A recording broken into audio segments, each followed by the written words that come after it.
Friends, good morning. ಎಲ್ಲರೂ ಹೇಗಿದ್ದೀರಾ?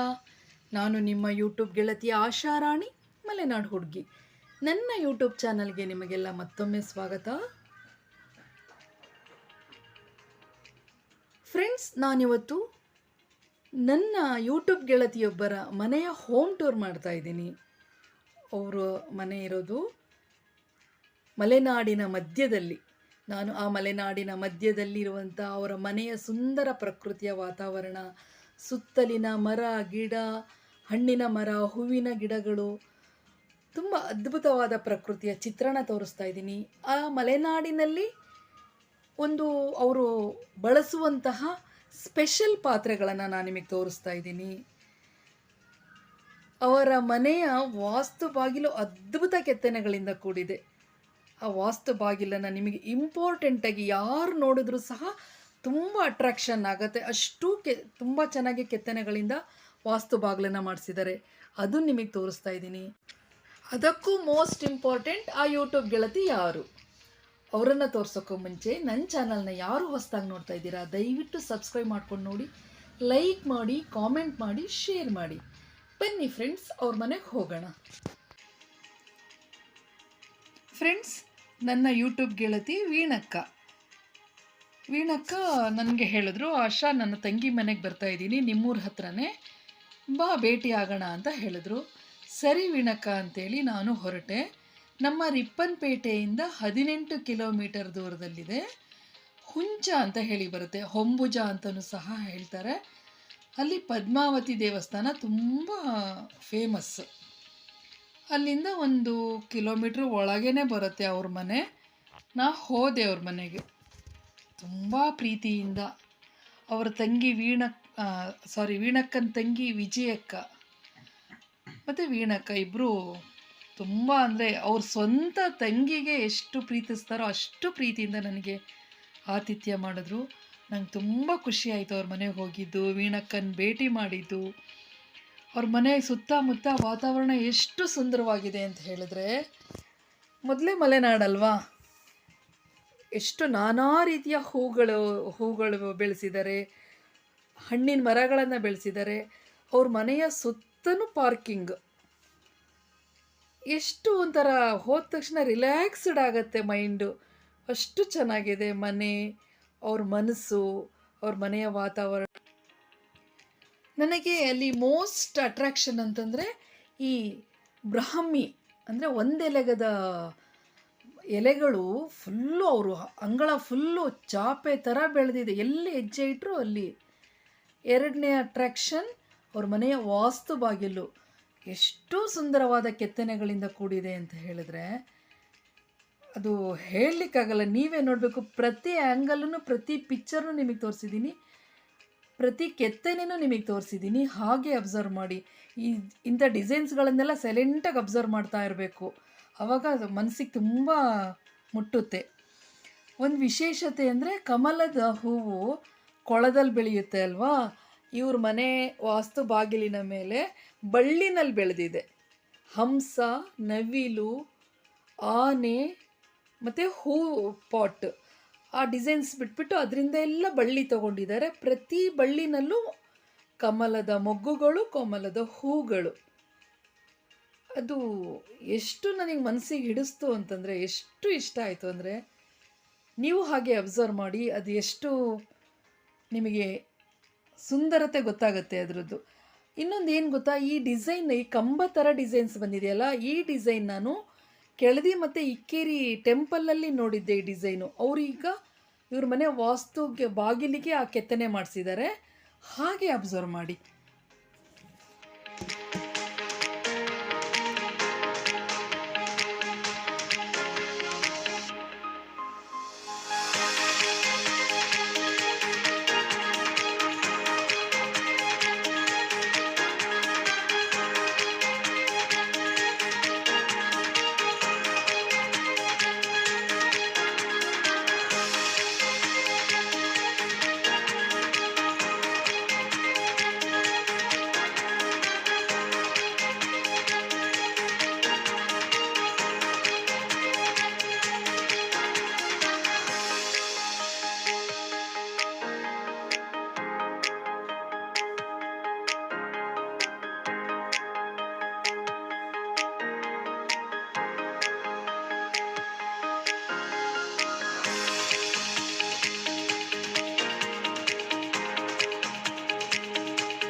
ಅವ್ರ ಮನೆ ನೆಕ್ಸ್ಟು ನನ್ನ ಇಂಟ್ರೆಸ್ಟು ಗಿಡಗಳ ಮೇಲೆ ಹೋಯಿತು. ತುಂಬ ಕಲರ್ ತುಂಬ ವೆರೈಟೀಸ್ ಗಿಡಗಳಿತ್ತು.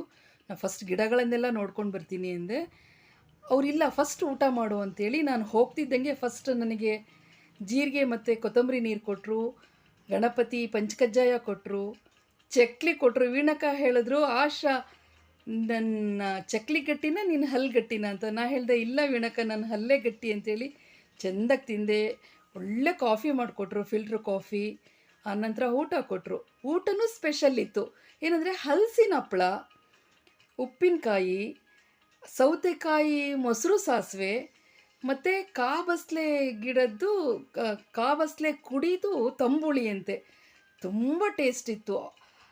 ಅವ್ರು ಪ್ರೀತಿಯಿಂದ ಬಡಿಸಿದ್ರಿಂದ ಇನ್ನೂ ಟೇಸ್ಟ್ ಹೆಚ್ಚಾಯಿತು. ಹಲಸಿನ ಹಪ್ಪಳ ತುಂಬ ತೆಳು ಇತ್ತು, ತುಂಬ ಟೇಸ್ಟ್ ಇತ್ತು. ನಾ ಹೇಳಿದೆ, ಇಷ್ಟು ತೆಳು ಹೇಗೆ ಮಾಡ್ತೀರಾ ನೀವು? ಯಾಕೆಂದರೆ ನಾವು ಲಟ್ಟಿಸ್ತೀವಿ ಹಪ್ಪಳನ, ದಪ್ಪ ದಪ್ಪ ಬರುತ್ತೆ. ಇವ್ರದ್ದು ತುಂಬ ಅಂದರೆ ತುಂಬ ಪೇಪರ್ಸ್ ಅಷ್ಟು ತೆಳು ಇತ್ತು.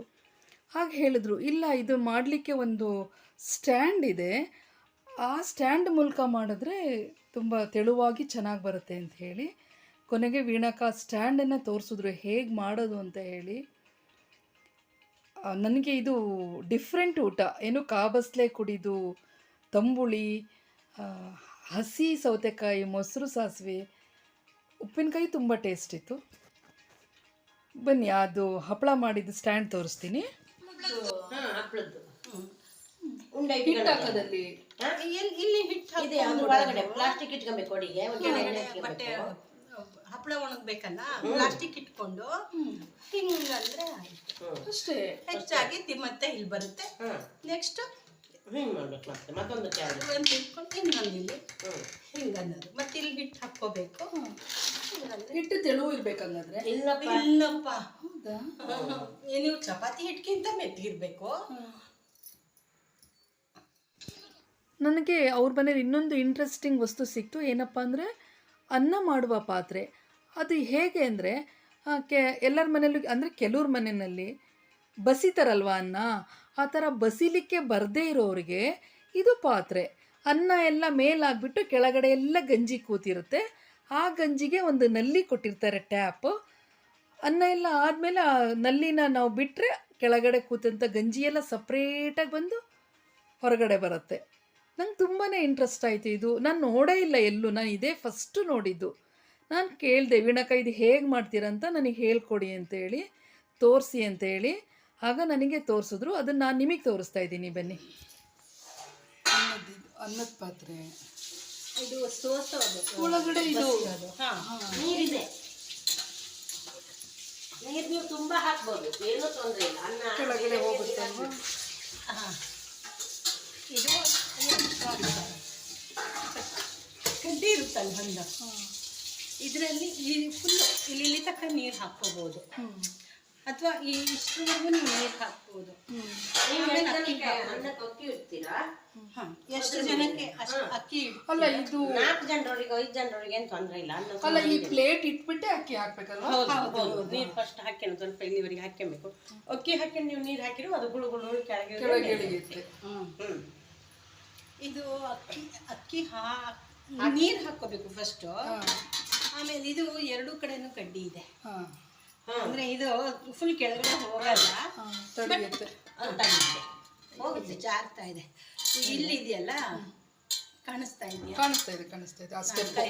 ಫಸ್ಟ್ ಸ್ಟೆಪ್ ಅಲ್ಲಿ ಇರುತ್ತೆ. ಸ್ಟೆಪ್ಗೆ ಅದು ಇದು ನೀರು ಹಾಕವ ತೋರ್ಸಲೆ. ನೀರು ಹಾಕ್ಬೇಕಾ? ಇರ್ಲಿ, ಈಗ ಅಲ್ಲ ಹಾಕ್ತೀನಿ. ಅನ್ನ ಇದೆಯಲ್ಲ, ಮತ್ತೆ ಇಡಬೇಕು. ಬೇಡ, ಇಡಲ್ಲ, ನಾವು ಮತ್ತೊಂದು ಬಾಟ್ಲಿ ಹಾಕಿಟ್ಕೊಂತೀವಿ. ನೀವು ನೀರು ಹಾಕಿ ತೋರ್ಸ್ಬೇಕಲ್ಲ, ಅಲ್ಲಿವರೆಗೂ ಬರುತ್ತೆ. ಅದು ಅಷ್ಟು ಹಾಕಿ ಇದು ಇಲ್ಲಿ ತಕ್ಕನು ಹಾಕಿ ಅಕ್ಕಿ ಸರಿ ಅಕ್ಕ. ನೀರು ಬಿಡೋದು ತೋರ್ಸ್ಲಿ, ಬೆಂದ ಮೇಲೆ ನೀರು ನಲ್ಲಿನೂ ತೋರ್ಸವು. ಇದು ತಗೊಂಡು ಗೊತ್ತಾಗ್ತಿದ್ದೀರಿ ಅವಕ್ಕೆ. ಇವತ್ತು ತುರ್ಕಿರ್ತಾವ ಬುದ್ಧಿವಂತು. ಸರಿ ಅಕ್ಕ, ಹೇಳು. ಈಗಿನ ಜನರೇಷನ್ ನಮಗೆ ನೀರು ಹಾಕೋದು ಫುಲ್ಲು. ಆಮೇಲೆ ಇದಕ್ಕೆ ಅಕ್ಕಿ ತೊಳೆದು ಹಾಕೋದು. ಅಕ್ಕಿ ತೊಳೆದಾಕಿ ಅದು ಬೇಯ್ಲಿಕ್ಕೆ ಇಡಬೇಕು.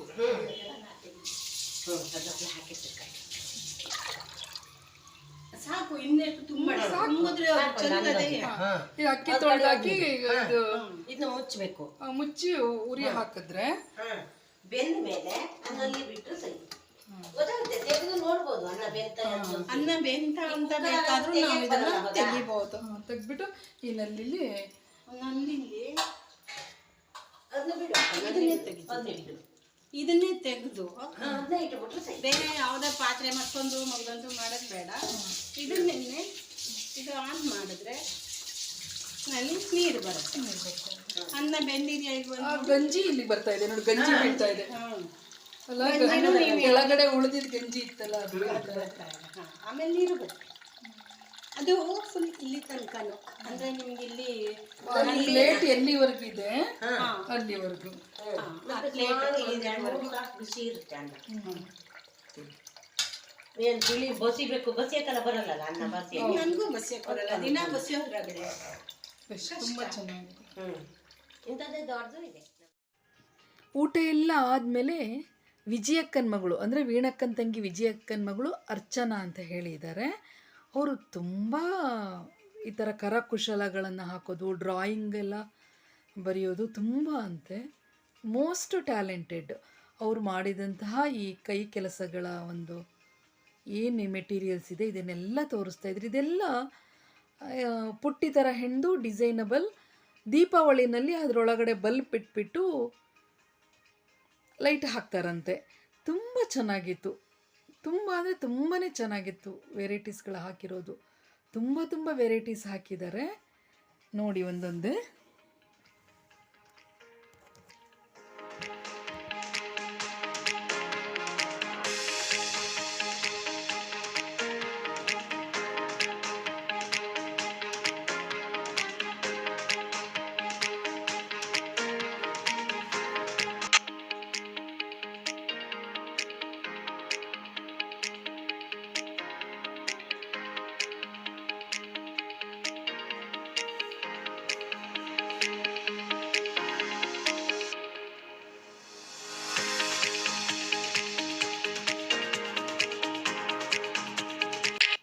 ಆ ನಂತರ ಅವ್ರು ಗಾರ್ಡನಿಂಗಲ್ಲಿರುವ ಹೂಗಳನ್ನೆಲ್ಲ ಪರಿಚಯ ಮಾಡಿಸಿದ್ರು. ಎಲ್ಲ ಹೂಗಳಿಗೂ ಒಂದೊಂದು ಹೆಸರಿದೆ. ಇದು ಹೊಳೆ ದಾಸವಾಳ ಅಥವಾ ಬೆಟ್ಟದ ದಾಸವಾಳ ಅಂತ ಹೇಳ್ತಾರಂತೆ. ಇದು ಬಾಣಂತಿಯರಿಗೆ ಲೇಹ ಮಾಡಿಕೊಡ್ತಾರಂತೆ. ಇದು ಪಿಲ್ಲಿ ಗುಲಾಬಿ ಅಂತೆ, ಅಂದರೆ ಚಿಕ್ಕದಾಗಿರೋದ್ರಿಂದ ಇದಕ್ಕೆ ಪಿಲ್ಲಿ ಗುಲಾಬಿ ಅಂತ ಹೇಳಿ ಕರೀತಾರಂತೆ. ತುಂಬ ಸುಂದರವಾಗಿ ಕಾಣಿಸ್ತಾ ಇತ್ತು, ಕಲ್ಲರು ಅಷ್ಟೇ ಅಷ್ಟು ಚೆನ್ನಾಗಿತ್ತು ಇದು. ಆಮೇಲೆ ಲಾವಂಚದ ಬೇರು ಗೊತ್ತಾ ನಿಮಗೆ? ಆಯುರ್ವೇದಿಕ್ ಮೆಡಿಸನಲ್ಲಿ ಬರುತ್ತೆ ಲಾವಂಚದ ಬೇರು, ಆ ಲಾವಂಚದ ಗಿಡ ಇದು. ಇದು ಕೋಳಿ ತೊಂಡ್ಲು ಹೂವು ಅಂತೆ, ಇದ್ರ ಹೆಸರು ಕೋಳಿ ತೊಂಡ್ಲು ಅಂತ ಹೇಳಿ ಅಂತೆ. ಇನ್ನು ತುಂಬ ವೆರೈಟೀಸ್ ಹೂವಿನ ಗಿಡಗಳಿತ್ತು, ಕಲರ್ ದಾಸವಾಳಗಳು. ಆದರೆ ಅವರೆಲ್ಲ ಅದನ್ನು ಕಿತ್ತು ಆಗಲೇ ದೇವ್ರಿಗೆ ಮುಡಿಸ್ಬಿಟ್ಟಿದ್ರು, ಹಾಗಾಗಿ ಗಿಡಗಳಲ್ಲಿ ಜಾಸ್ತಿ ಇರಲಿಲ್ಲ. ನಾನು ದೇವ್ರದ್ದು ಫೋಟೋಗಳಲ್ಲೆಲ್ಲ ಮೇಲೆ ನೋಡಿದೆ, ವೆರೈಟೀಸ್ ಕಲರ್ ಹೂಗಳು. ಆನಂತರ ಹಣ್ಣಿನ ಮರಗಳಿತ್ತು, ಮಾವಿನ ಮರ, ಮತ್ತು ಲಿಂಬು, ಕಂಚಿಕಾಯಿ ಮರ, ಚಿಕ್ಕು ಮರ ಅಂದರೆ ಸಪೋಟ ಹಣ್ಣಿನ ಮರ. ಸಪೋಟ ಹಣ್ಣಂತೂ ಫುಲ್ ಜಗ್ಗಿ ಹಣ್ಣು ಬಿಟ್ಟಿತ್ತು. ತುಂಬ ಖುಷಿ ಆಗ್ತಾಯಿತ್ತು ನೋಡಲಿಕ್ಕೆ. ವಿಶಾಲವಾದ ಬಯಲು, ಅವ್ರ ಮನೆ ಸುತ್ತ ವಿಶಾಲವಾದ ಬಯಲು, ತರಾವರಿ ಗಿಡಗಳು. 2 ನವಿಲುಗಳು ಆಟ ಆಡ್ತಾ ಇತ್ತು. ನಾನು ವಿಡಿಯೋ ತೆಗಿಯೋದು ಬಿಟ್ಬಿಟ್ಟು ಜೋರಾಗೆ ವೀಣಕ್ಕ ನವಿಲು ಅಂತ ಕಿರಿಚ್ಬಿಟ್ಟೆ. ಅವು ಓಡೋಗ್ಬಿಟ್ವು.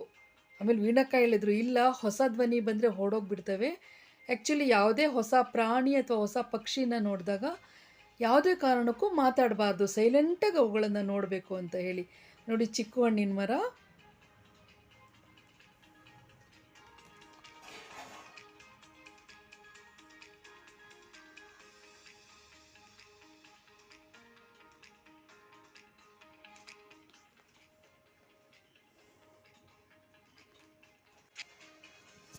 ಈ ಹೂ ಹೆಸರೇನೋ ಹೇಳಿದ್ರು, ನಂಗೆ ಮರ್ತೋಯ್ತು, ಹೆಸರು ಮರ್ತೋಯ್ತು.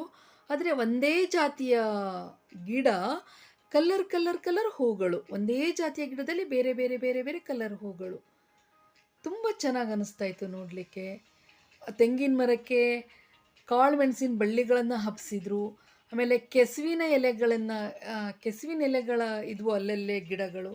ಅಂದರೆ ಅವು ಒಂದು ಸ್ವಲ್ಪ ಗಿಡಗಳ ಥರ ಬೆಳೆಯುತ್ತೆ, ರೆಂಬೆ ಕೊಂಬೆಗಳಿರಲ್ಲ, ಎಲೆನೇ ಬಂದಿರುತ್ತೆ. ಮನೆ ಸುತ್ತಲ ವಾತಾವರಣ ತುಂಬ ಇಷ್ಟ ಆಯಿತು ನನಗೆ. ಪ್ರಶಾಂತವಾಗಿದೆ. ಆ ಪ್ರಶಾಂತತೆಯ ಮಧ್ಯ ಈ ಹೂಗಳ ಸುಂದರಿಯರು, ಥರ ಸುಂದರಿಯರು, ತುಂಬ ಖುಷಿ ಅನ್ನಿಸ್ತಾ ಇತ್ತು.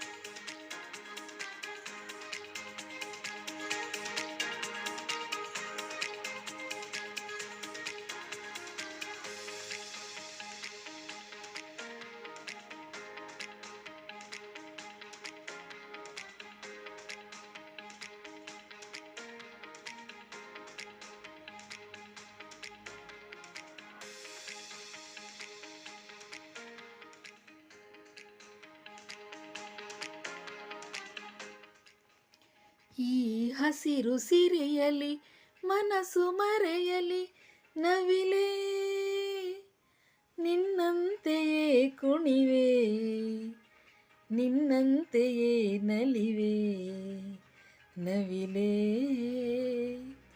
ನವಿಲೇ. ಈ ಹಾಡು ತುಂಬ ನೆನಪಾಗ್ತಾ ಇತ್ತು ನನಗೆ. ಮನಸ್ಸು ಅಷ್ಟು ಉಲ್ಲಾಸಭರಿತವಾಗಿತ್ತು ಈ ಒಂದು ಪ್ರಕೃತಿ ಸೌಂದರ್ಯ ನೋಡಿ. ತುಂಬ ಸಂತೋಷ ಆಯಿತು. ಅದ್ರ ಜೊತೆಗೆ ಈ ಎಷ್ಟು ಸುಂದರವಾದ ಹೂಗಳನ್ನು ತೋರಿಸಿದ್ನೋ ಅವ್ರ ಮನಸ್ಸುಗಳು ಅಷ್ಟೇ ಸುಂದರವಾಗಿತ್ತು. ನನ್ನನ್ನು ತುಂಬ ಪ್ರೀತಿಯಿಂದ ನೋಡಿಕೊಂಡ್ರು, ಸ್ವಂತ ತಂಗಿಯಷ್ಟೇ ಪ್ರೀತಿಸಿದ್ರು, ಒಳ್ಳೆ ಆತಿಥ್ಯ ಕೊಟ್ಟರು. ಥ್ಯಾಂಕ್ ಯು ಸೋ ಮಚ್ ವೀಣಕ್ಕ, ವಿಜಯಕ್ಕ. ನನ್ನ ವಿಡಿಯೋ ನಿಮಗೆಲ್ಲ ಇಷ್ಟ ಆಯಿತು ಅಂದ್ಕೊಳ್ತೀನಿ. ಥ್ಯಾಂಕ್ ಯು ಸೋ ಮಚ್ ನನ್ನ ವಿಡಿಯೋ ನೋಡಿದ್ದಕ್ಕೆ.